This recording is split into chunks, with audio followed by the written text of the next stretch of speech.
So recently I just saw this article about how the former CEO of Bumble, who just stepped down, said they're going to have AI talking to AI to get you matches.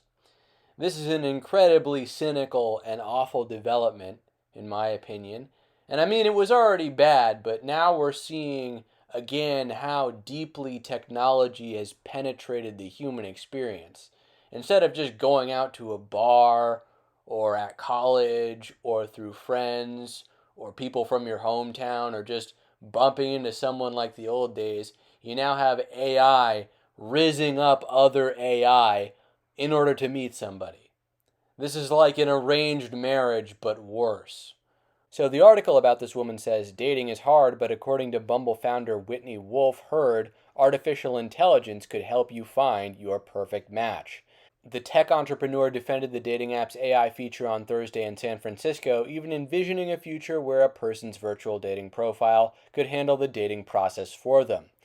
What are you going to do when you get past the algorithmically perfected pickup lines and she finds out you're not actually a 6'5" astronaut who's also a hedge fund manager?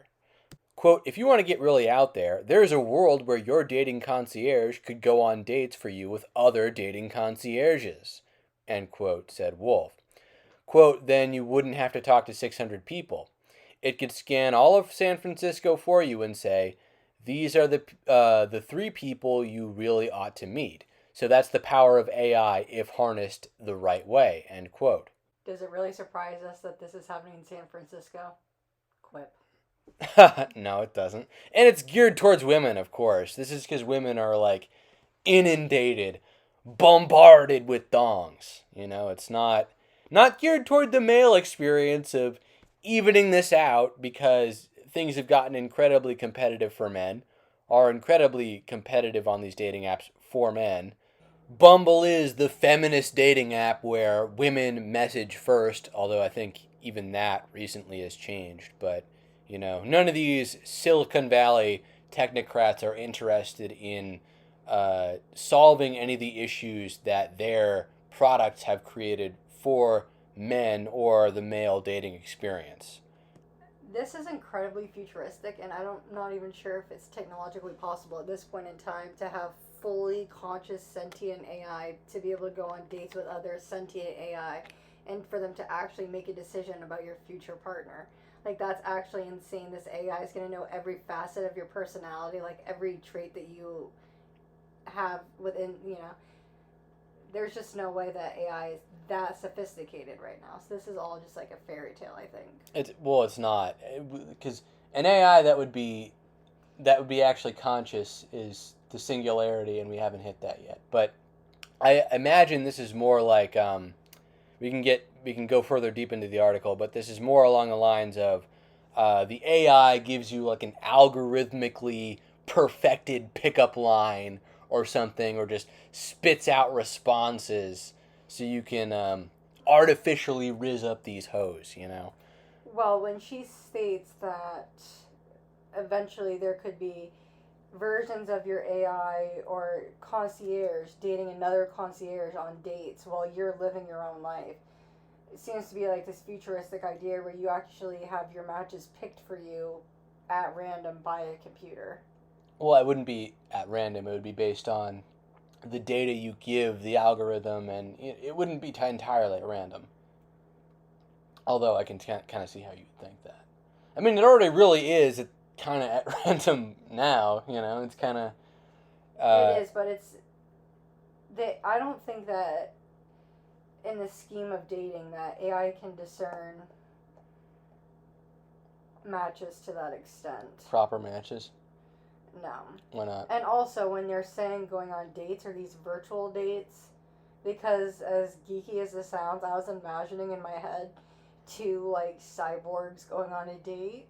In the metaverse. No, like two actual cyborgs going to like a restaurant in Hollywood and just having this discussion, like completely separate. Have you ever seen iRobot? Of course not. Well, you should watch iRobot because this is the shit that it's talking about. Really? And let's not be disillusioned by this whole we're going to create this AI for you so you can have these type of relationships with people, for your behalf, do you think this is going to be a free service? This is going to be an extra charge, just like Tinder Gold or Bumble Plus or whatever the hell exists? That's a good point. I was thinking, because my whole the whole spiel I was going to go on is how this is how like capitalism has penetrated another aspect of human life. How techno capital has basically inserted itself into human relationships again. And the way this lady was presenting it, she's like, "Oh, AI is just going to be talking to AI for you." I assumed this was going to be a free service, but you're right. It's probably not.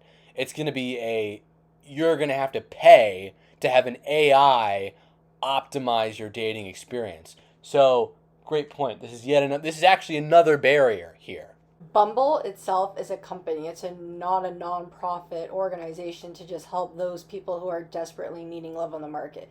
So they're going to invest in deconstructing the dating culture that's existed in this country and the world for thousands of years and making it into a way that you're going to have AI that's going to be monetized for them. It's an incentive for them to make money. Well, personally, I had predicted that there would be profile consultants in the near future who people, mostly men, would pay to help them optimize their profiles to get more matches. But this process has become automated way faster than I expected. I don't see the AI concierge development as a potential resolution to the issues created by dating apps. The overinflation of women's value caused by opening your average woman up to every man in 100 or 1,000 mile radius because we need to return. We need to return to tradition. We need to revive our culture. There's too much technology, too many barriers in the way of people meeting each other, of men meeting women, of natural communities forming. But that is a very good point that the AI concierge service could be something that you have to pay for. Many industries are exploring ways to integrate AI into their product, and the business of love is no exception.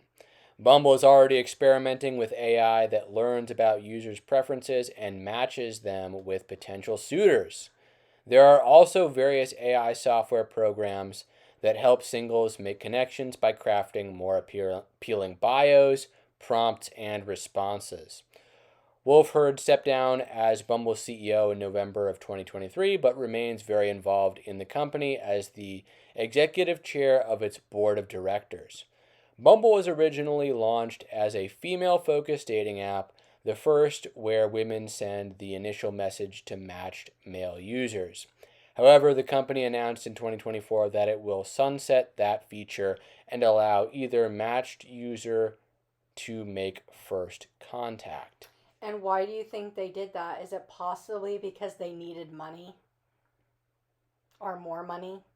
That this idea of women going on this app is going to make them rich couldn't even last them 2 years.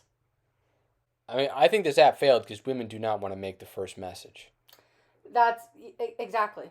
Men don't go on Bumble because they don't want to wait for a woman to make the first move. Bumble wants to have more users, and to increase their users, they're going to allow men to make the first move. So this has nothing to do with being a female empowerment app, and it never had anything to do with being a female empowerment app. It had everything to do with trying to challenge Tinder, and that's been obvious since its creation. But everyone knows that Tinder has remained superior to all of the other dating services, such as Match, eHarmony, Farmers Only. Ha ha ha. But in all seriousness, Well, though, I do think it was about challenging Tinder, but I think they thought that their female-led angle was what was going to be what challenged Tinder. I think they thought that that mechanic distinguished them enough from Tinder that it was gonna make them more successful and therefore more desirable. in every form of media that you can ever think of where a man is going up to a woman or a woman is interested in a man, you can see it in any type of movie, show, music video, whatever. The man goes up to the woman and says something. It's a pickup line, it's just a general hello, it's a joke, it's whatever. But that woman is waiting for the man to come over and make that move. You literally see the man leave where he's standing and physically walking over and doing it. It's just unnatural for a woman to open first. And the thing is that you have no option not to always do that. I mean, I guess it would be nice if you could message first, but who the hell says you can't message first on Tinder? I also remember my experience on Bumble too, and it wasn't fruitful. It was like kind of like Tinder, where I would get matches and then I would just watch them time out. Like the women would never, they were basically just window shopping. They wouldn't actually end up messaging me, even though it's like, well, we both matched on each other. So, like, what was the purpose of this if you're not going to use an opening line? Um, anyway, online dating has become increasingly common, especially for young adults. According to a 2023 Pew Research study, 53% of adults aged 18 to 29 have ever used a dating site or app. About 51% of the age group have used Bumble. You know these are infactual statistics because if you know 10 people, you know 9 that have been on one of these services. You're thinking So too, people huh? aren't self reporting. There is an inherent embarrassment to using those apps. And you have to ask yourself, why is there that feeling in the first place? So you think more young people have used them than these studies are reporting? Yes, clearly. Tinder, however, remains the most widely used dating app among users under 30. Wolf Herd, what a weird name, Wolf Herd. Wolf Herd believes that AI can address and alleviate many of the hesitations that non users have with dating apps, but it's a solution that doesn't sit right with everyone. Ethical considerations persist. One major concern is the use of privacy, as AI driven platforms collect vast amounts of personal data to fuel their matching algorithms. This is part of total biometric surveillance.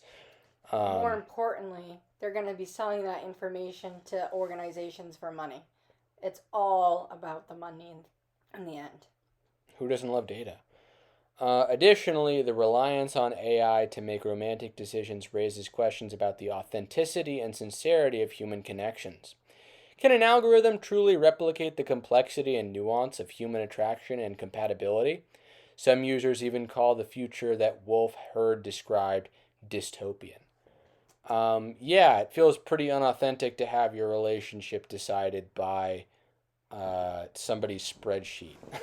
That's humiliating, and it is nothing like actually organically meeting another human being in person in real life. Um, What happens when that suave of your pickup line the AI used never comes to light in your actual day to day life? the introduction of AI into Bumble could signify a slow decline of dating apps and online dating generally. As an example, Tinder's explosive growth has slowed, but this still doesn't mean that people are turning to real life in order to find partners.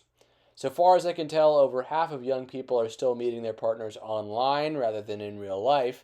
And basically, anywhere across the internet, you're going to have the same sort of situation: extra competition because there are too many men, and overinflation of women's value as a result. One outcome could be that people reject online dating and return to the real world completely, but I don't find this realistic, and I still believe that techno capital will find a way to melt down the traditional social relations between men and women in order to maximize profits. One of the ways that human relationships may be further commodified are sex robots. You've probably already seen discussions of sex robots on the basket weaving forum, but people have been discussing the possibility of sex robots being used by incels or low value men or even just men generally because women have become too picky because of dating apps as a sort of replacement. And Lauren Southern actually responded to this. There's a tweet by her where she said, "No man is choosing an AI girlfriend over a real girlfriend. Zero. There are a small minority of guys pretending they're choosing AI girlfriends over real ones because they are incapable of formulating the latter. It's the most obvious nuclear level cope."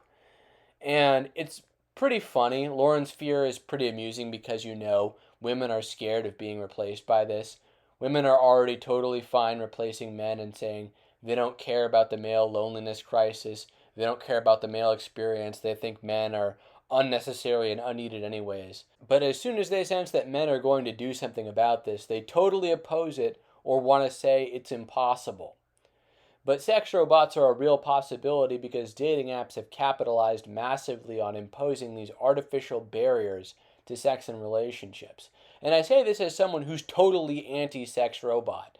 There's just absolutely no way an invention like this can improve anyone's mental health or quality of life.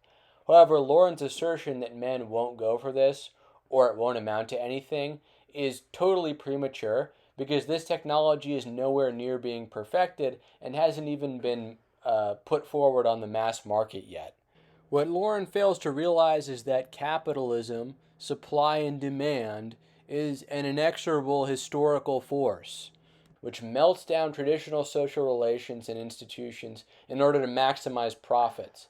And what this means is that there's way more money to be made off these massive discrepancies in men and women's dating experiences.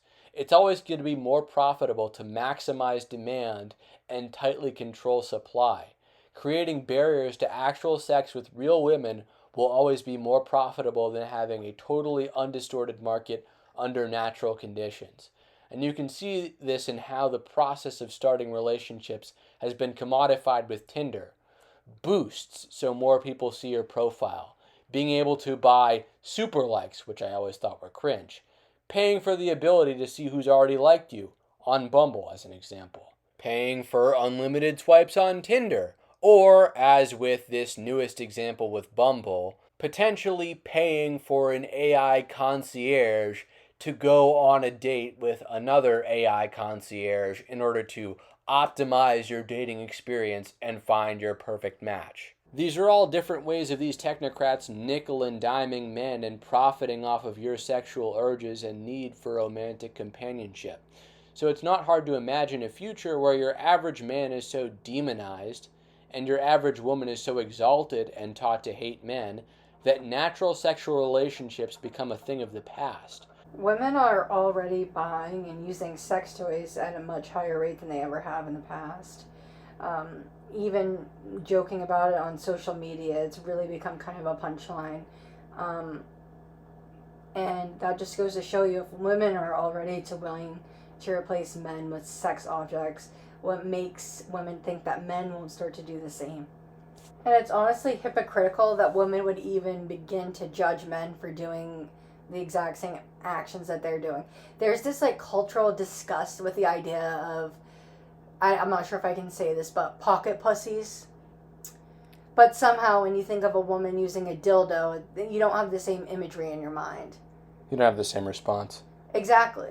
And this is where being a man in the 21st century really is being treated like a second-class citizen. Anyway, you heard it here first, folks. Capitalism will make it so that humanity is obsolete and it will just be cyborgs using AI to talk to other cyborgs to produce their genetically engineered super children. And that's it for this video. And Red Channels will catch you in the next one.